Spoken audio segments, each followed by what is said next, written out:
Good evening and welcome to the News Prime on Global Television, live in Nigeria's capital, Abuja. I am Judith Peters. The presidential candidate of the People's Democratic Party, PDP, Atiku Abubakar, has rejected the verdict of the Presidential Election Petition Tribunal that affirmed Bola Tinubu's victory at the February 2023 poll, while the court on Wednesday threw out Atiku's petition that of his Labour Party LP counterpart Peter Obi and the Allied People's Movement, APM. The flag bearer of the main opposition party says he is undeterred and has instructed his lawyers to appeal the verdict. I have more of the report. Please listen. Also, the President Bola Ahmed Tinubu has assured Nigerians of his renewed and energized focus on delivering his vision of a unified, peaceful and prosperous nation, following the judgment by the Presidential Election Petition Tribunal in Abuja. This was contained in a statement signed by Ajuri Ngalale, Special Advisor to the President on Media and Publicity. The President recognizes the diligence, undeterred thoroughness and professionalism of the five-member bench led by Justice Haruna Samani in interpreting the law, affirming that his commitment to the rule of law and the unhindered discharge of duties by the tribunal as witnessed in the panel's exclusive respect for the merit of the petitions brought forward, further reflects the continuing maturation of Nigeria's legal system and the advancement of Africa's largest democracy at a time where the democratic system of government is under test in other parts of the continent. The president believes the presidential candidates and political parties that have lawfully exercised their rights by participating in the 2023 general election and the judicial process, which followed, have affirmed Nigerians' democratic credentials once more. President Tinubu thanks Nigeria for the mandate given to him to serve the country while promising to meet and exceed their expectations by the grace of God Almighty, and through very diligent hard work with a team that has been put in place for that sole purpose. And now the president still has commended Indian investors for significant investment pledges amounting to nearly 14 billion US dollars committed during the Nigeria-Indian Presidential Roundtable and Conference in New Delhi, India, saying Nigeria is ready to give them the best returns for investment possible. There is nowhere else like Nigeria. I have this report.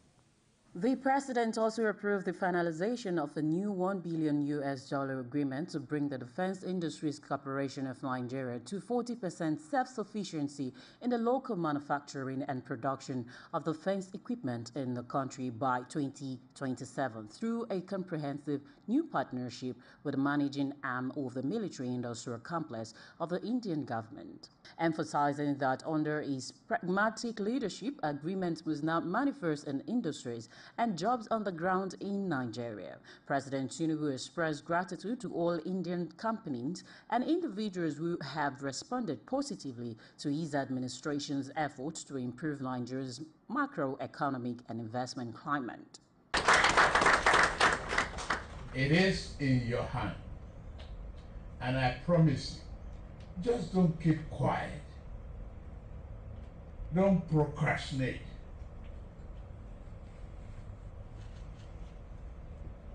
Don't be frightened about investments in Nigeria. Bring it home. Ask your questions. Make your requests. The trade and investment opportunity is enormous.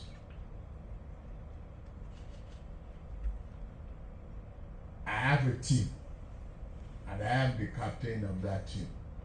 I assure you, we solve problems.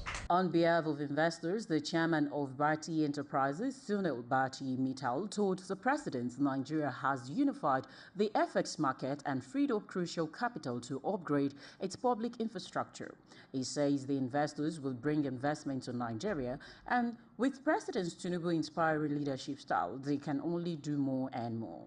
I'm deeply touched by your openness, by your invitation to call Indian businessmen to set up a business in Nigeria.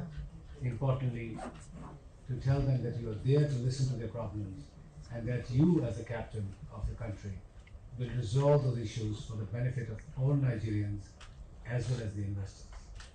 Also at the event, Nigeria's Minister of Communication, Innovation and Digital Economy, Dr. Bosu Tijani, and his counterpart from India's Ministry of Electronics and Information Technology signed a memorandum of understanding for cooperation in the field of sharing successful digital solutions to be implemented at total population scale for digital transformation.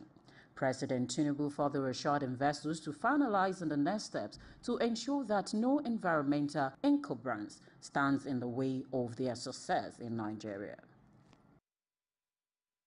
Thank you very much. It's still the News Prime on Global Television. The attention of the Department of State Services, DSS, has been drawn to an incident that occurred a few hours ago today, 7th 9th, 2023, between its staff and a mob at the Garki Market, Abuja. Information at the disposal of the service was that its FCT command responded to an SOS from their field operatives who allegedly came under a mob attack in the said market. Consequently, the service has commenced an investigation into the matter. The public is assured that details of the inquiries will be communicated as soon as possible. The service assures that it will not hesitate to mete out proper disciplinary measures to itself if found culpable of running foul of standard operating procedures on dealing with a member of the public. Also, the Minister of Works, David Umahi, has directed that the failed portion of the Enugu-Port Harcourt Expressway Section 3, Enugu-Lopanta, in the Enugu State, should be redesigned with concrete pavement. The minister stated this at the inspection of the road, which marks the beginning of his Southeast Road inspection tour scheduled to take place throughout the week, starting from Tuesday 5th September to Saturday 9th September 2023. Umahi reaffirmed that the construction work on the federal road must be done right to avoid coming back to redo an already completed work. He commented on some portions where the binder wearing has been completed but has now failed. The minister pointed out that some portions of the expressway inspected so far needs urgent and immediate attention and directed the director in charge of the Southeast Geopolitical Zone, Engineer Bede Obioha, from the ministry to come up with recommendations for the accomplishment of his directive. Still on the news, the Kogi State Election Petition Tribunal has declared Natasha Akpoti-Uduaghan of the People's Democratic Party as the winner of the Kogi Central Senatorial election held in February. It also invaded the victory of Senator Abubakar Ohere of the All Progressive Congress. The tribunal chairman, Justice K.A. Ojiako, delivered the unanimous judgment of the three-man panel, revealing that Senator Ohere's results were inflated in 9 polling units in the Ajaokuta local government area. He added that the Independent National Electoral Commission reduced Natasha's result in those areas and omitted the results of 3 other polling units meant for Natasha in the same local government area.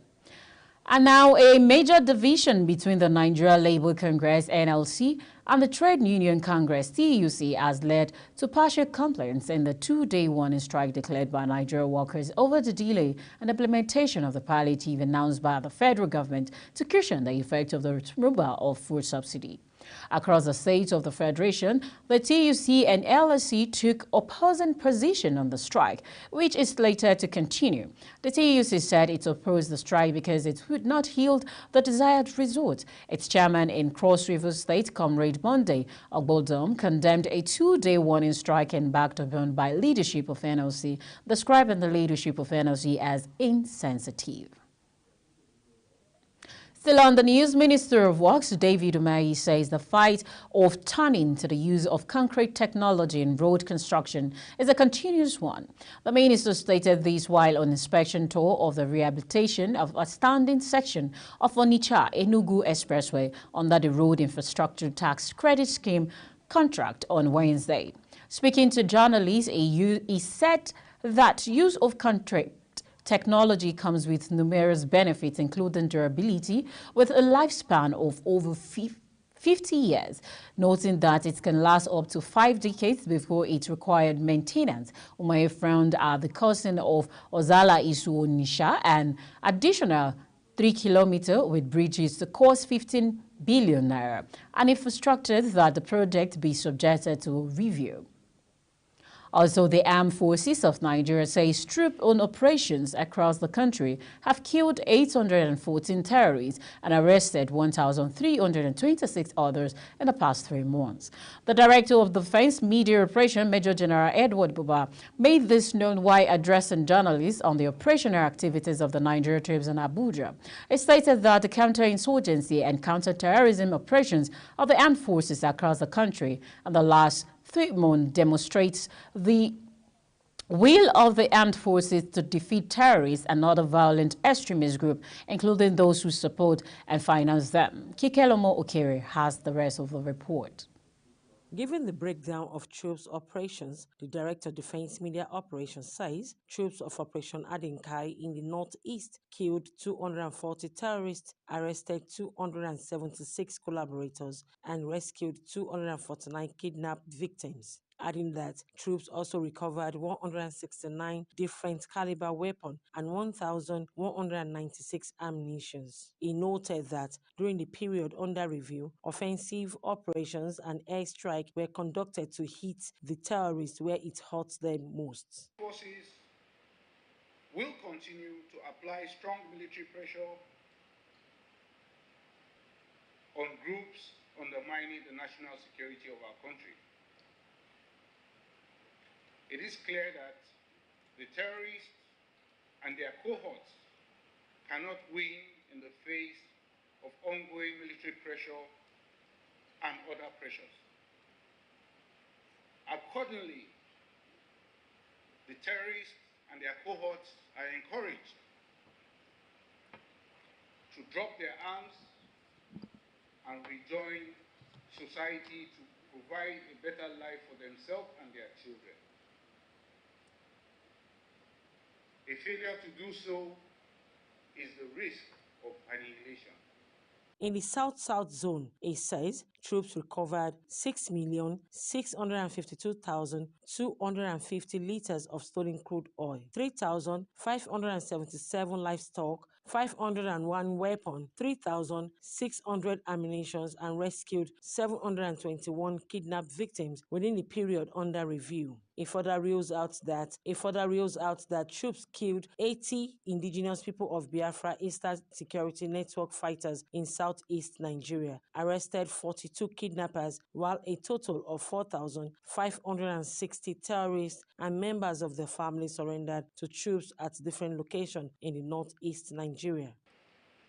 In the course of operations, troops of Operation Safe Haven neutralized 94 terrorists. They arrested 477 of them, rescued 76 hostages, and recovered 760 ammunition, while recovering also 1,722 livestock.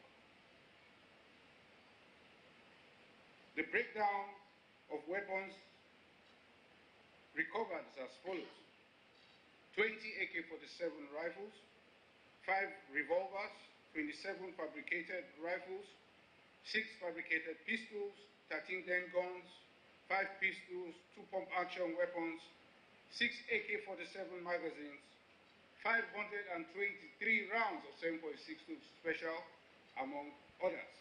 The military high command says the armed forces will continue to apply strong military pressure on groups undermining the national security of the country. Kikelomo Okere, Global Television News, Abuja. You're watching Global TV News Prime, coming to you live from Nigeria's capital, Abuja. We're on StarTimes channel 276. Kindly follow us across our social media platform using @Global TV NG and other handles now showing on your TV screen. When the News Prime returns, Mexico legalizes abortion across its 32 states. We'll tell you about this and more right after this break. Please do not go away.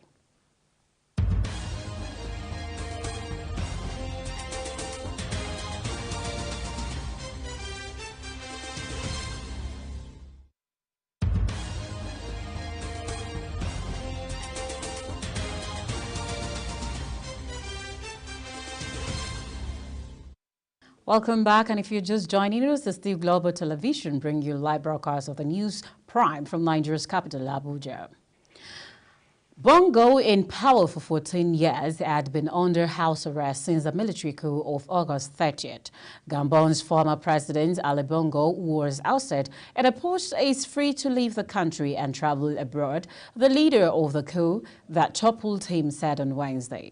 He has freedom of movement and can travel abroad if he wishes, General Brice Oligui Nguema said in a statement read on state television. Bongo, in power for 14 years, had been under arrest since the military coup of August 30th, carried out without bloodshed less than an hour after his party proclaimed his re-election in a vote described as fraudulent by the voters. Given his state of health, the former president of the Republic of Congo, Ali Bongo Ondimba, has freedom of movement. He can travel abroad if he wishes to carry out his medical checks.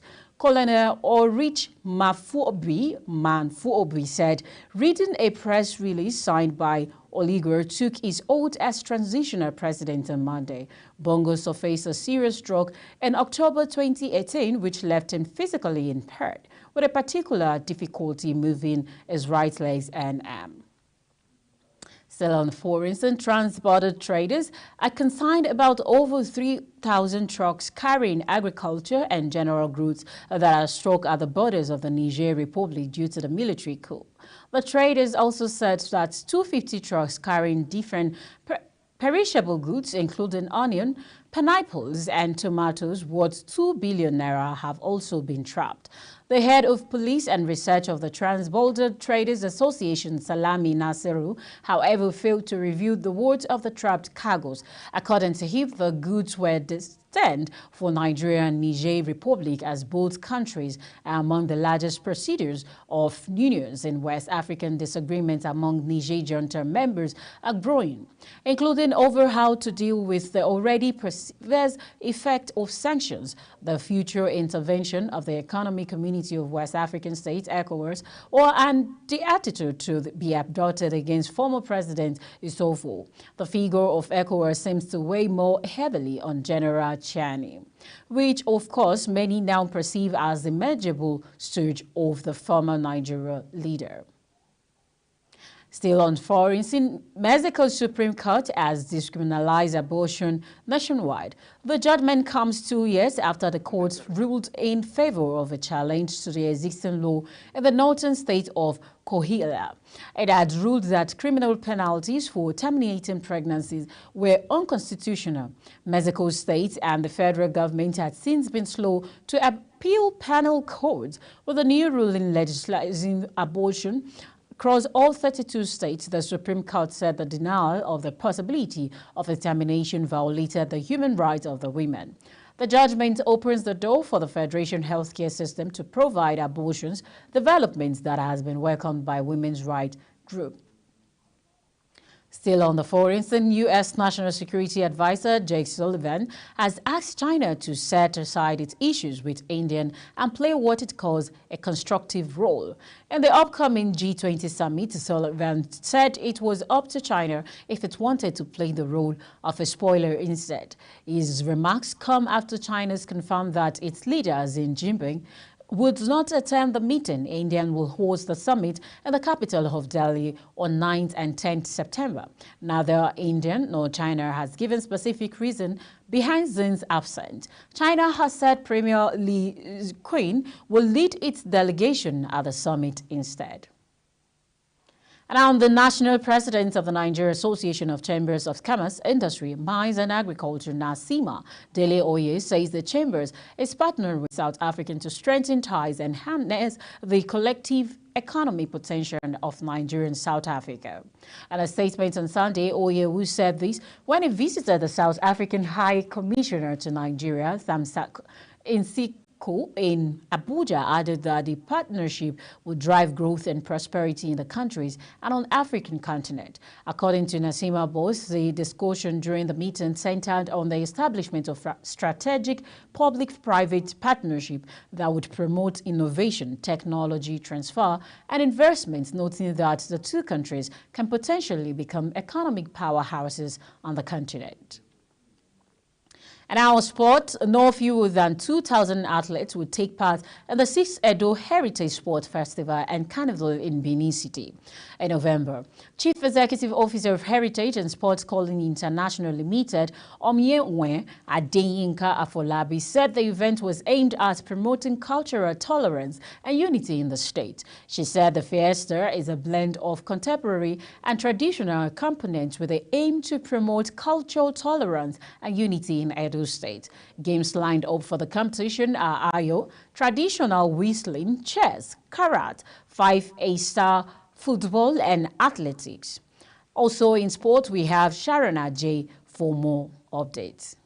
Ahead of the Paris 2024 Olympic boxing qualifier, 9 boxers depart Nigeria on Wednesday for Dakar, Senegal, the venue of the event. Over 20 boxers have been camping in the last few days, getting ready for the qualifier that will commence this weekend. After thorough training, 9 boxers consisting of 3 males and 6 females were picked to carry the Nigerian flag in Senegal. The African Olympic boxing qualifiers is scheduled for September 9th to 15th, 2023. Still on sports, Lionel Messi and Erling Haaland are leading the 30-player list of candidates for the 2023 Ballon d'Or award after France Football magazine announced the nominees on Wednesday. Messi's nomination comes a year after he was omitted from the shortlist. Should he win the men's category Ballon d'Or this year, it will mark his 8th time winning the award. The second most was Cristiano Ronaldo with 5. In February, Messi also won the Best FIFA Men's Player award for the second time. Sharon Ajay reporting for Global TV News. Sharon Ajay for that sport report, and that's it on Global TV News Prime, live from Nigeria's capital, Abuja. We're on Saturns channel 276. Kindly follow us across our social media platform using at Global TV NG and other handles now showing on your TV screen. On behalf of the production team, I am Judith Peters. Thank you so very much for watching. I'll see you again.